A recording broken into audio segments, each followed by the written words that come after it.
Hello everybody, KE0LMY here.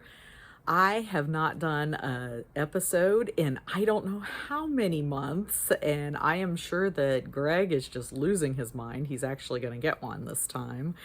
Hi. I am sunburned, all kinds of pink, if you can see that. Yeah. I just did 2 days straight of traffic control in Warsaw, Missouri for Heritage Days, and whew, I think as I get older, there might be more pain involved in doing these long things. The reason why I want to actually talk about Heritage Days and what we did is because we partnered with the Camden County CERT and EMA partnered with the Benton County ARES to provide radio communications for our traffic control people during Heritage Days. So I'll break it down a little bit for you guys. We have an area up at the Truman Dam called the Truman Dam Visitor Center, and then just below that, down on the Dam Boulevard, the Dam Boulevard, we have a road that goes down below the dam so that visitors can actually take pictures of the gates and the water coming out, because everybody loves that. It looks amazing.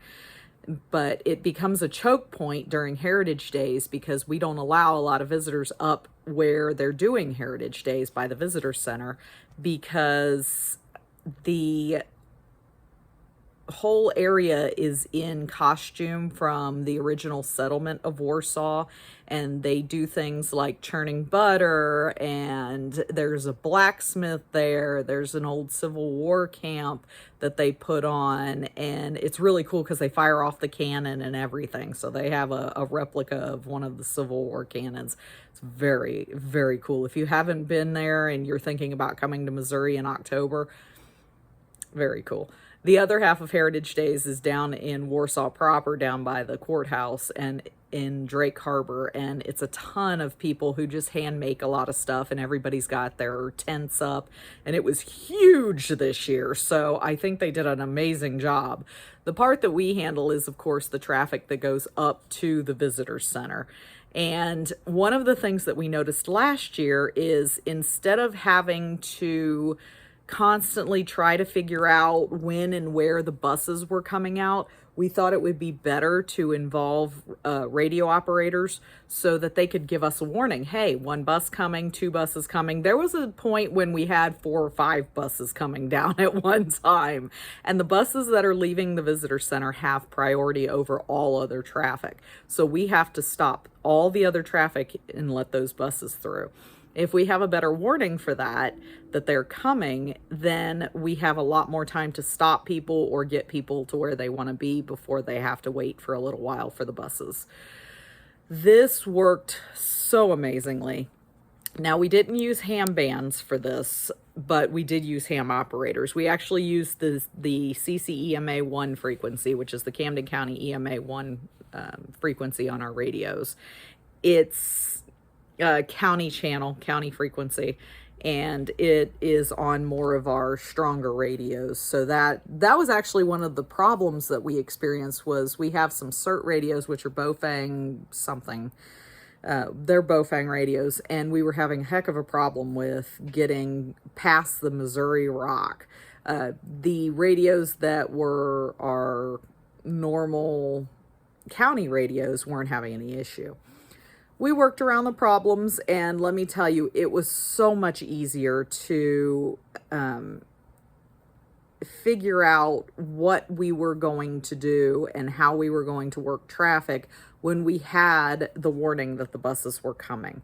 The biggest thing that I would say was a benefit on that is that we figured out that there was about a 30-second to 45-second delay between the time that the amateur radio operator from the Benton County ARES told us that the buses were leaving up there and the time that they actually cleared the bottom of the driveway.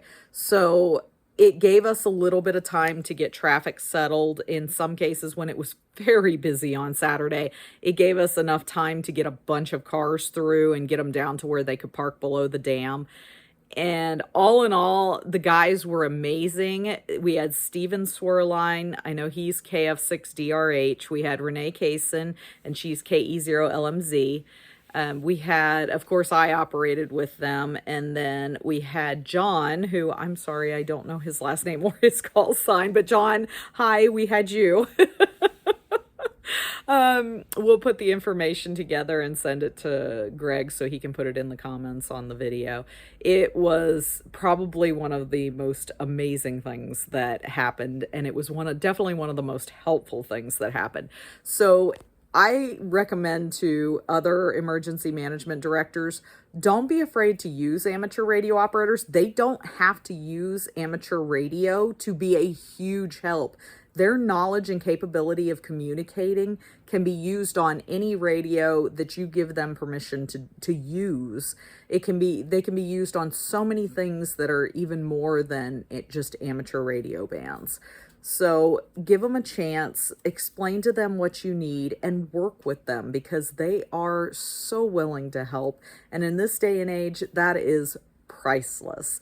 So from the Camden County Emergency Management Agency to the Benton County ARES, thank you so much for your help during Warsaw Pioneer Heritage Days 2023. We hope to work with you guys again next year because the sponsors for the event have already asked us to come back to do traffic control again. So we appreciate you. Look forward to seeing you again. Thank you.